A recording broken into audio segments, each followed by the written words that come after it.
Welcome to Trend Speak by Innovators and Leaders. I am Alok Asthana. This is a breakthrough concept of using trends as a strategic aid for a meeting of minds at the top management for the very reason that they exist, that is strategic questioning and design. This system is a creation of the world's best known researcher on systematic innovation, Daryl Mann and Jekta Ozezer. They have named it as Trend DNA. The presentation is how innovators and leaders use this system in their own unique way. As you know, people buy an iPod for two reasons: the good reason and the real reason. Do you really know what your customer thinks? The Trend Speak activity is usually an intense workshop for the talk team, with a lot of ground activity preceding and succeeding the workshop. Through this, they can get answers to a variety of questions such as these.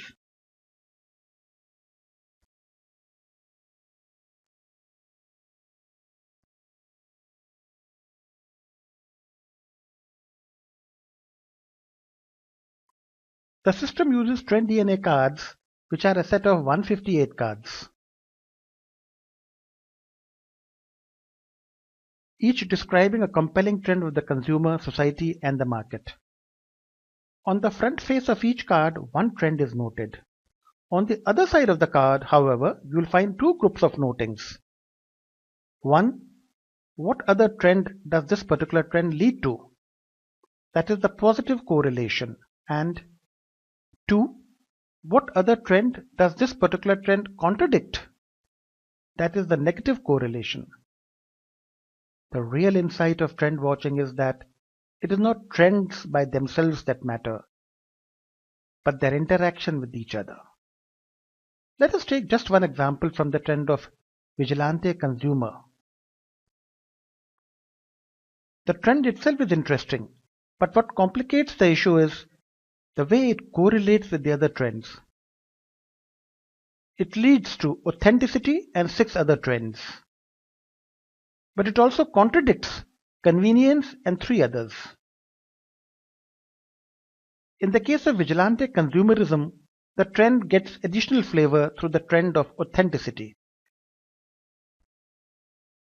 However, while providing for the trends of the vigilante consumer with the added flavor of authenticity in your product, you also have to ensure that your measures do not annoy those who seek convenience. As you might have noted, the needs of these two groups contradict each other. And removing that contradiction might make the difference between a failure and success. This act of contradiction resolution is carried out in Trend Speak using specialized tools from the discipline of trees and the theory of constraints. Let us go through the motions in a typical Trend Speak workshop. The team starts with a rough idea of what it wants to achieve and these 158 cards. Each trend card outlines one trend, quite like getting a statistically valid insight at the press of a button. But since each industry also has its own specific trends, we do comprehensive research beforehand on your industry and augment these 158 general cards with 10 to 15 more specific to your industry. Oh, don't get so overawed by the number of cards. 158 and another 10-15. The cards are organized in clusters and are coded. Once you define your customers, you will be using cards specific only to that cluster, so relax. Each Trend Speak workshop is unique, customized for the question and the group. Some would start with a very focused aim. How do I produce a better refrigerator, which is a first purchase for a newly married couple? Or maybe an unfocused vague idea. How do I make more money than at present? Therefore, the structure of the workshop must be flexible, very flexible. A typical workshop can be summarized using this trend mapper sheet.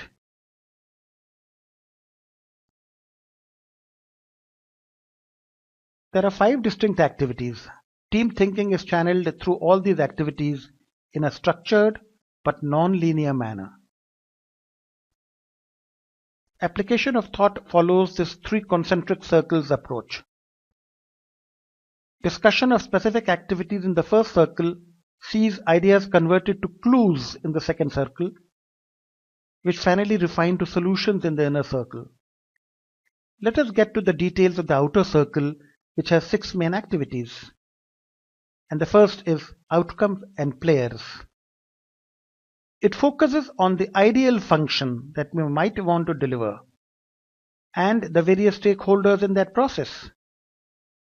In one such exercise for a refrigerator company, the discussion on the function of food enhancement took an interesting turnaround on the refrigerator from a device that slows down the degradation of food to one that potentially enhances its quality. The second is defining perfection. This takes up from the previous discussion and focuses on different attributes that may please different stakeholders. The third is where to innovate. That takes you to the realization that business consists of 12 areas, of which product is just one. So why concentrate only on the product? This exercise maps the prior art, the existing innovations in the market in each of the 12 areas, and thus clearly shows up the white spaces open for innovation. After this round of activities 1, 2 and 3, we get on with activities 4 and 5. In these 2, 4 and 5, the trend cards actually play a major part. The fourth activity is about defining your customers better. It gets into the high-level generational characteristics of the target market in terms of who and when. All generations, the Gen Y, Baby Boomers, Gen X, have very definable characteristics. Why not use that knowledge? And where is that knowledge available? You guessed it right. In form of trend cards relevant to that segment of customers. The fifth is also about defining customers. It tracks the thinking styles of the target populations. The crystallized insights are in front of you in the form of trend cards for that segment. The sixth is about defining and solving contradictions. More about it later. By the time we get through all the 6 activities, we have systematically gone through all aspects of the business with the questioner's mind and hopefully shared a lot of assumptions, giving us a lot of relevant clues in the central circle. These clues are then moved to the candidate trend area and the trend network map area. The analysis now starts into which trend leads to further trends and which ones conflict with other trends. The leads to pointers go to strengthening the relevance of the trend in the trend network mapping area, while the contradictions are systematically resolved using the dedicated techniques of trees and the TOC, of which we have already spoken about. These techniques may be called the real engine of trend speak. The contradiction resolution activity converts clues and trends into some possible solutions. The accepted solutions are then moved to the action planning zone. While all this may appear here as structured, which they are, the thinking is non-linear all the way. So that is trend speak for you from innovators and leaders, an effective aid for all forms of top strategic thinking. Thank you.